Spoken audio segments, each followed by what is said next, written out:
No vídeo de hoje, eu vou te mostrar 6 investimentos alternativos totalmente fora do convencional. E desses 6 investimentos alternativos, 3 eu faço com o meu dinheiro. Esses investimentos alternativos podem multiplicar muito seu patrimônio, você pode ficar muito rico, ou você pode perder tudo. Eles são investimentos alternativos e eu vou aprofundar um pouquinho mais em cada um deles. Vamos pro vídeo. E antes de a gente começar, eu vou te pedir o que eu costumo pedir de padrão, não é? Vou te entregar isso daqui e te peço uma única coisa. Clica no botão de curtir desse vídeo. Isso daqui já me ajuda pra caramba. E é isso, tá? Clica no botão de curtir, tamo junto e vamos lá. Eu vou entrar nos 6 investimentos alternativos, mas antes eu quero te dar um pouquinho de contexto de investimentos alternativos do passado, para te dar um contexto do que aconteceu com eles. Primeiro investimento alternativo, fundos imobiliários. Aí você fala, nossa, mas é uma coisa tão óbvia. É claro que é óbvia. É porque ele foi um investimento alternativo que deu certo, né? Hoje todo mundo conhece fundo imobiliário. Mas eu quero te apresentar um pouquinho do passado dele, de quando ele era considerado uma coisa diferente. Porque no Brasil, né, quando a gente começou a falar de fundos imobiliários com mais frequência, eu lembro que eu estava no mercado mais ativamente e era uma novidade. Então a gente precisava explicar para as pessoas o que era um fundo imobiliário. Agora, imagina como era no passado, lá nos Estados Unidos, quando isso apareceu pela primeira vez.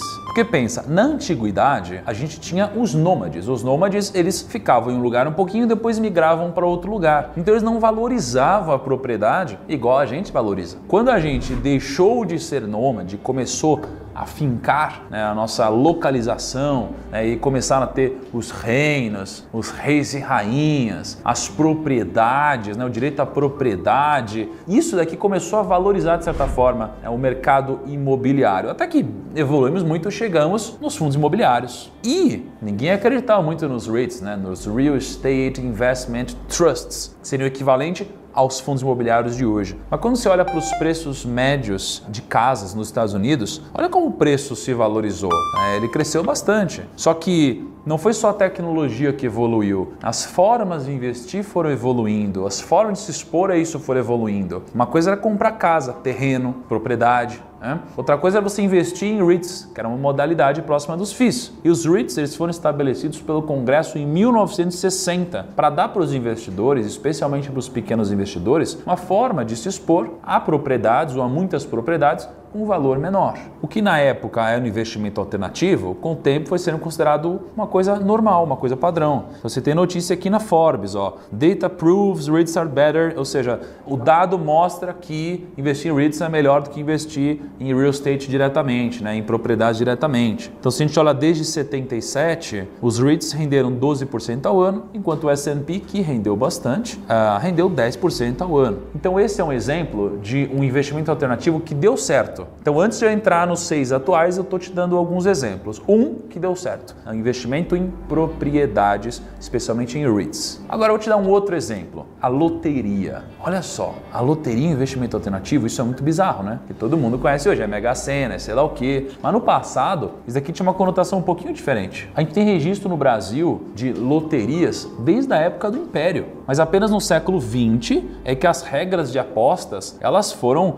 especificadas pelo Estado para dar mais credibilidade, né, mais transparência para o processo. Mas antigamente, isso daqui era um investimento alternativo, porque eram vendidos como um investimento e não como uma loteria, um golpe de sorte, alguma coisa assim. Então, olha essas propagandas antigas de loteria. 500 mil cruzeiros, seu dia irá chegar. Mas essa outra, ó, 1 milhão de cruzeiros, né, o seu dia chegará. Então, era vendido de uma forma que não era uma possibilidade, era uma verdade. Isso iria acontecer. Mas eu quero te mostrar que isso que antigamente era um investimento alternativo, ou seja, não tinha se provado no tempo, era uma novidade, com o passar do tempo se mostrou que se você tivesse feito esse investimento alternativo, não teria dado certo. Então já foram 2.403 concursos de Mega Sena, mais ou menos 96 concursos por ano e 8 concursos por mês. A aposta mínima custa R$ 2,50. É claro que isso mudou, mas se eu fosse considerar R$ 2,50 com o preço de sempre, R$ 2,50 vezes 8 concursos, está dando R$ 20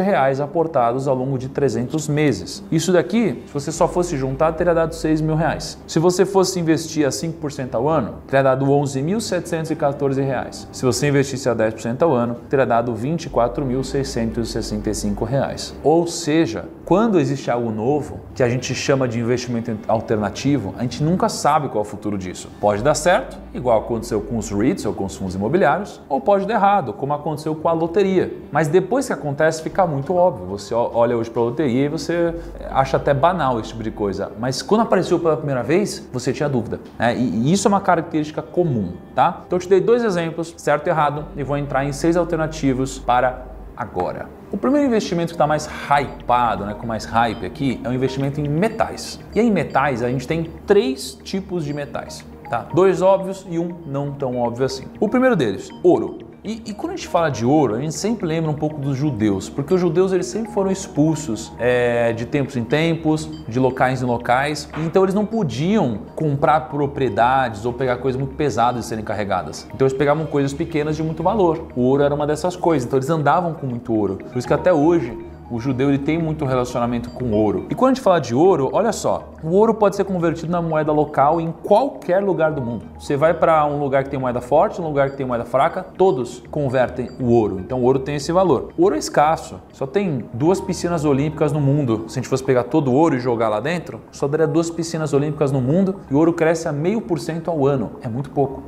O ouro se provou no tempo, passou por várias gerações, desde antes de Cristo. A gente tem várias opções para investir em ouro. Tem ouro físico, contrato de ouro, fundo de ouro e ETF que replicam fundos. E o ouro, ele serve como reserva de valor. Por quê? Porque o ouro compensou parte da perda de valor da maioria das moedas. Então, se você cruzar o ouro com o dólar americano, olha o que aconteceu. O dólar perdeu 98,2% do seu valor desde 1900. Você tem noção? O dólar perdeu muito valor. Já o ouro aconteceu exatamente o oposto. O ouro aumentou seu valor em 53,9 vezes. Ou seja, olha a diferença. Então, quando você olha para o histórico, enquanto o dólar perdeu valor, o ouro não. Então, ele passou por longos períodos sem perder valor. Não é que o ouro teria te deixado rico, mas, em comparação à moeda, ele não perdeu esse valor que a moeda perdeu. A prata, ela tem muita similaridade com o ouro, né? Então, serve como reserva de valor, também é relativamente escassa, mas não tanto quanto o ouro. Se você pega um gráfico da prata e do ouro, também tem muitas similaridades ao longo do tempo. Mas qual que é a principal diferença entre a prata e o ouro? A principal diferença aqui, né, como consequência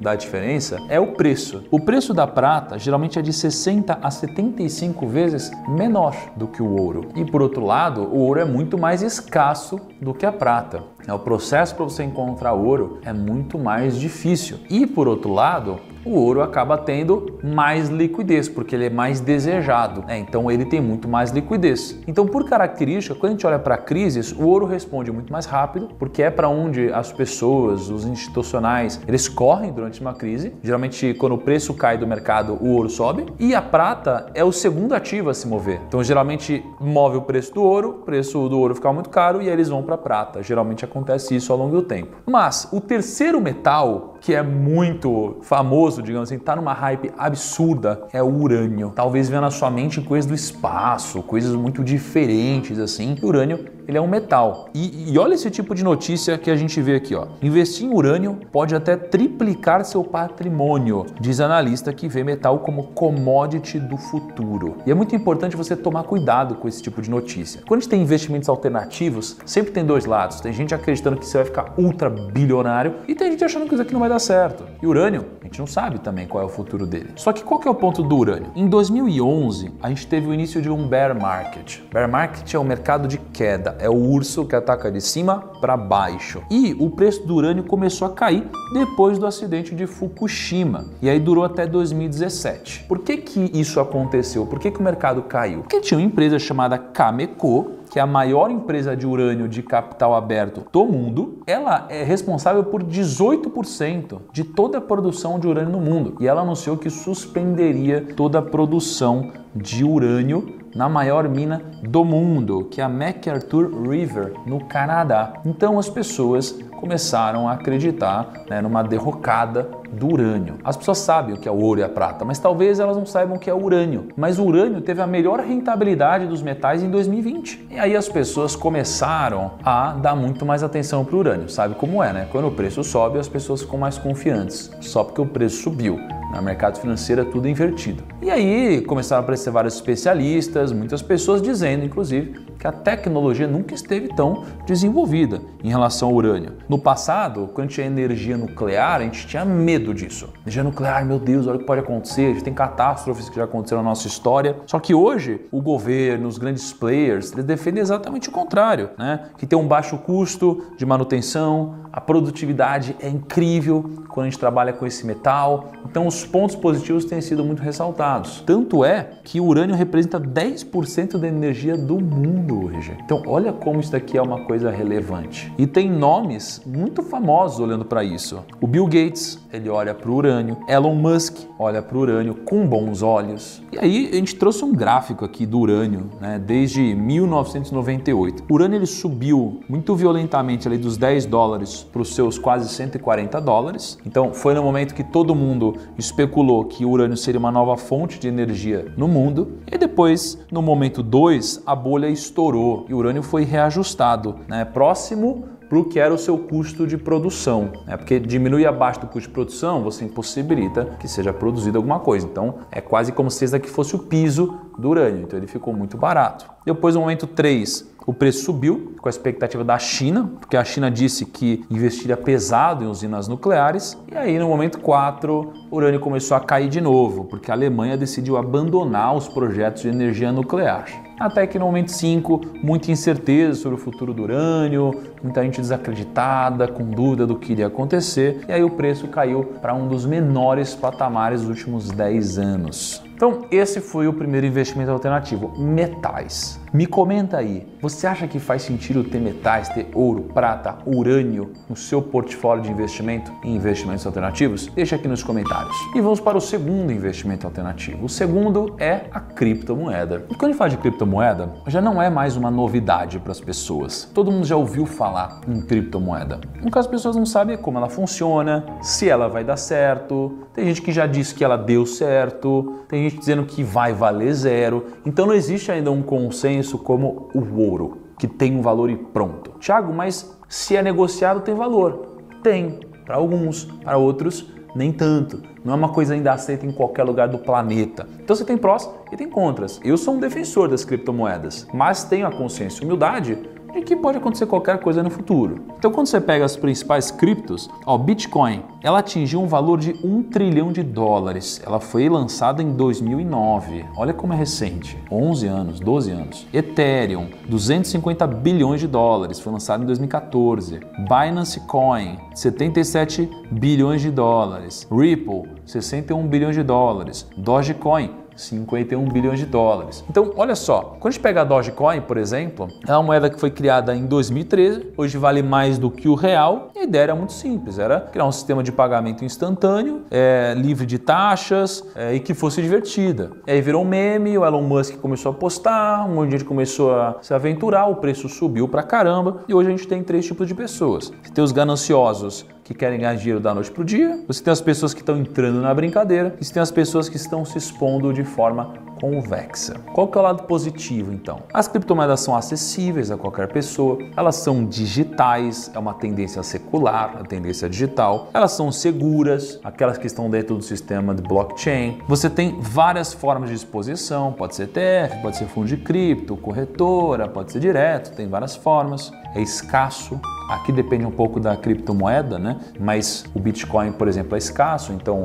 torna ela ou aumenta a chance de que o Bitcoin seja uma boa reserva de valor e ele é convexo. E o último ponto que eu ressalto já é realidade. Então, por parte do salário do Messi aqui, foi pago com fan tokens. Então, o Messi, ele recebeu muito dinheiro em fan tokens. Qual que é o lado negativo das criptos? O mercado é instável e imprevisível, não se provou no tempo ainda, é uma coisa muito recente e não é visto com bons olhos por alguns dos maiores investimentos do mundo. O Buffett, o Munger, o Barsi, é o lado negativo. Então, como é muito recente, não se provou ainda no tempo, mas é claro que tem um grande potencial. Eu mesmo tenho comprado Bitcoin todos os meses. Eu tenho vídeos aqui de, sei lá, 3 3 anos atrás, nem sei quantos anos atrás já, falando de Bitcoin. Comprei Bitcoin em 2012, sou entusiasta, não é uma parte muito relevante do meu patrimônio, mas eu tenho o meu hedge ali em Bitcoin. E nem é porque eu acho que vai subir, é porque é convexo comprar Bitcoin, tá? Então olha esse gráfico do histórico de Bitcoin desde 2017. Cara, as criptos subiram muito, então é por isso que eu compro Bitcoin, porque é convexo, eu posso perder o que eu coloquei ou isso aqui pode multiplicar muito. É por isso que eu não coloco a maior parte do meu patrimônio aqui. Vamos para o terceiro investimento alternativo aqui. Cannabis é o terceiro. Eu já vi muita gente aí já abrindo um sorrisinho de canto que eu tô ligado. Olha só, o mercado de cannabis em 2020, 9,1 bilhões de dólares. Parece pequeno, né? Mas isso daqui é o mercado lícito, né? O mercado ilícito,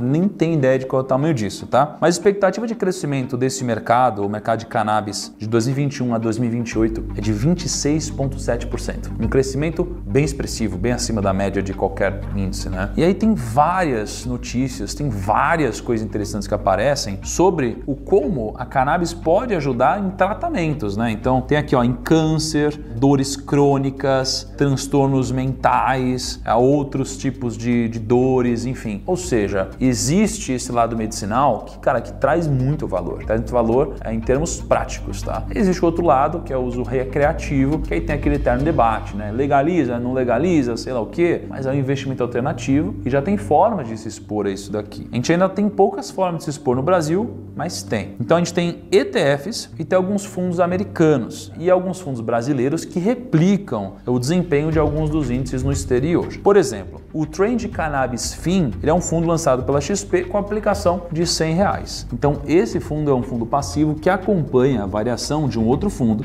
na verdade um ETF, chamado ETF MG Alternative Harvest, ou MJ, que é o mesmo código da Bolsa de Valores dos Estados Unidos. Esse é o ETF mais líquido ligado ao setor de cannabis dos Estados Unidos. Então, olha o histórico desse fundo, por exemplo. Desde que ele foi lançado ali, final de 2019, ele teve um retorno negativo de 13%. Agora, nos últimos 12 meses, ele teve um retorno de mais 26%.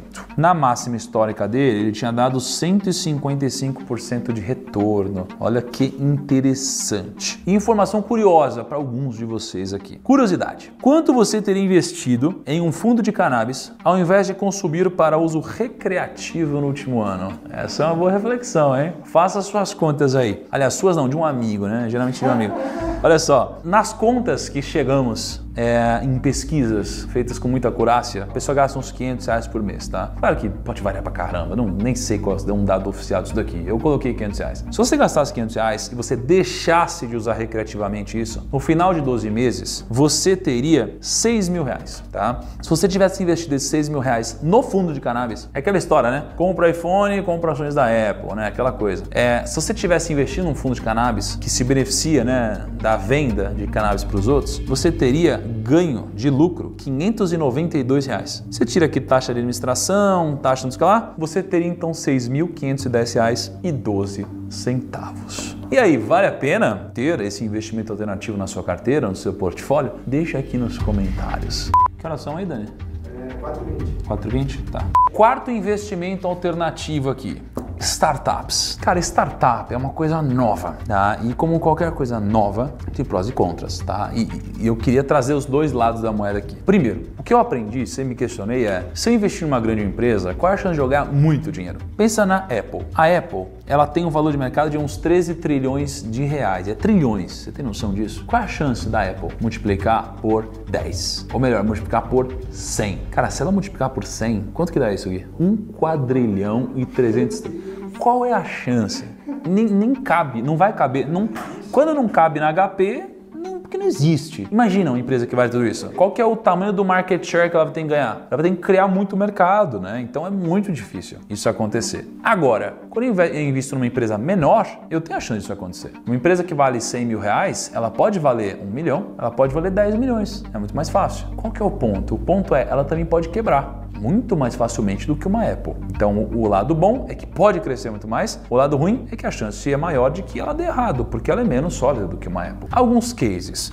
Mnigro, né? Eu montei uma startup. Claro, não é startup como a gente vê hoje, né? Tecnologia e tal. Eu tinha uma empresa, montei ali do zero, com um sócio, fui crescendo, viramos 50 pessoas, né? Vendi um negócio, ganhei um dinheiro. Foi um bom exemplo de uma empresa pequenininha que ficou grande. Segundo exemplo, o Kinvo, viramos sócios do Kinvo, um aplicativo tecnológico, ele foi crescendo, a gente vendeu ele para o BTG por 72 milhões. Mais um exemplo, a gente montou um pool junto com a Bossa e a gente começou a comprar várias startups. As startups, geralmente, do Primo Startups. Então a gente comprou aqui, né, uma partezinha da YouPick, Sambatec, Biscoint, Moonwalk, Scuto, Liontech, Lilu, Tracto, HelloFan, Inco, Houseeasy, algumas startups. Se algumas derem errado aqui, tá tudo bem. Se uma ou duas derem muito certo, caraca, já proporcionou um lucro interessante para a gente e para o empreendedor. Então essa é um pouco da cabeça. Vou te dar um exemplo na bolsa.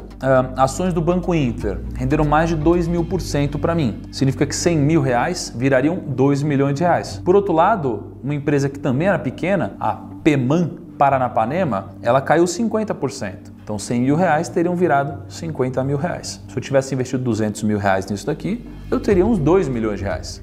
Mesmo uma tendo caído 50%, porque quando você investe em startup, você tem essas opcionalidades. Para mim, o que traz valor numa startup? Diversificação da receita, crescimento do negócio, receita recorrente, diminuir o risco de continuidade, tamanho de mercado endereçável, governança e um moat, um diferencial, algo que torne essa empresa única. Esse é um checklist para mim. Eu vou mais para frente fazer um vídeo só sobre isso, porque é um tema que eu queria me aprofundar um pouquinho mais. Mas me conta, você tem startup no seu portfólio? Você acha que faz sentido ter startups no seu portfólio? Quinto, investimento alternativo, jogos. Isso é bizarro. Meu amigo Bruno Perini fez um vídeo incrível sobre isso, vou até deixar aqui em algum lugar. Vale a pena você se aprofundar. Mas na minha época, você pagava para jogar. Hoje você ganha dinheiro para jogar. É muito bizarro. E aí tem um joguinho chamado Axie Infinity, que me lembra muito a época dos bichinhos virtuais, né? Você ficava alimentando, eu ia pra escola, minha mãe me ajudava, ela dava comidinha pro bicho em casa. Porque na minha época, não é igual na sua não, na minha época, você não podia ficar usando o celular e coisa assim durante a aula. Hoje é mais liberado, mas não tinha isso comigo, era impossível. E aí, nesse jogo, o que acontece? Você tem uns bichinhos aqui que chamam Axies, né? E pra você comprar os 3 primeiros personagens da loja, você paga 6 mil reais. Só que depois eles produzem coisas para você. E tem gente ganhando muita grana. Então veja, é difícil, tem uma barreira, 6 mil reais aqui para você começar a brincar. Por outro lado, tem gente ganhando 5, 7, 10 mil reais por mês. Isso é bizarro. Aí você pode jogar um tempo por dia, ou você pode botar na mão de outras pessoas para jogarem para você por dia. Ganha um dinheirinho. Então, eu conversei com uma pessoa do time aqui que tem alguns pokémons, digamos assim. Ele ganha 44 reais por dia. Ou seja, em 10 dias aqui, ele tá falando de 440 reais. Em 100 dias, 4.440, porra, já começa a quase chegar aqui no break-even, né? Então, olha que interessante, né? Claro que tem uma mecânica por trás, mas é uma hype muito grande. O Axie Infinity não é o único jogo, tem vários outros jogos, né, que estão entrando nessa hype. O que é importante dizer? Não é uma coisa que se provou no tempo, você tem que tomar cuidado. Por quê? Porque tem gente que está ganhando dinheiro com isso e falando que vai ficar multibilionário e vai falar que você também vai. Por quê? Porque as pessoas querem que você entre. Isso daqui dá uma inflada no preço. Por outro lado, tem gente chamando isso aqui de pirâmide. Mas, na definição de pirâmide convencional, isso aqui não é uma pirâmide, né? E tem gente que se diverte, é um jogo, né? Então, enfim, é uma linha tênue, é uma coisa nova, é uma nova realidade, né? Enfim, regulamentação talvez tenha que se adaptar um pouco, mas, como todo investimento alternativo, ele tem possibilidades positivas e negativas. E o que você acha? Vale a pena ter pokémons na sua carteira virtuais produzindo ovinhos ou dinheiro para você? E o sexto investimento alternativo para mim é o item de colecionador. Eu não mostro muito por aqui, mas eu sou um colecionador, né? A gente tem aqui? Aqui tem algumas fitas de colecionador, né? Eu tenho várias em casa, algumas espalhadas. Então tem aqui Pokémon Yellow, né? Pokémon Yellow é do ano de 1999, lacrado, nunca foi aberto. Quanto que vale isso aqui? Pô, na época, 39, 49 dólares. Hoje, de 10 a 30 mil dólares. Olha só. Por quê? Porque não dá mais para fazer um negócio desse. É escasso, né? Eu tenho várias coisas, né? Tem do Zelda, tem do Pokémon Blue, e uma cacetada de coisa, né? Isso daqui vale muito. Ó, a do Zelda, por exemplo, eu puxei um print no eBay, 177 mil reais. Cara, que bizarro. E uma foto minha aí, né, com a fita do Zelda. Dentre várias outras coisas. Moedas colecionáveis, né, moedas de R$1 das Olimpíadas de 2016, hoje são vendidas por até 7 mil reais. Então, itens de colecionador também são muito importantes. E O ponto é, para mim, né, eu que sou um colecionador, para você ter valor em algo que seja escalável, isso aqui precisa ocupar pouco espaço. Então, se você tem uma coisa muito grande, isso daqui pode até ter valor, mas é difícil escalar. Por isso que cartas são tão valiosas. Lá, cartas de Magic, cartas de Pokémon antigas, cartas de jogadores da NBA, da NFL, isso é muito valioso porque dá para você escalar muito. Você tem um negócio desse com várias cartas, cabe muito dinheiro aqui dentro. É fácil de você transportar ao longo do tempo, né? Então tenha isso em mente se você quiser colecionar algumas coisas. E aí nessa lógica, você tem as NFTs também, que não ocupam espaço físico, porque aí você vai para o mundo digital, né? Tem até uma pessoa que queimou lá, você viu isso daqui? Queimou, foi do Leonardo da Vinci, cara. Queimou um quadro, um desenho, uma arte dele, digitalizou antes, trouxe para NFT, ou seja, não existe mais o físico. Pablo Picasso, meu Deus do céu, cara. É isso, mas o valor, para você talvez aqui não valha 30 mil dólares, para mim vale, e para outras pessoas também. Então existe sempre o nicho, se tem alguém que paga, aí existe esse valor. Grande abraço, até o próximo vídeo e tchau.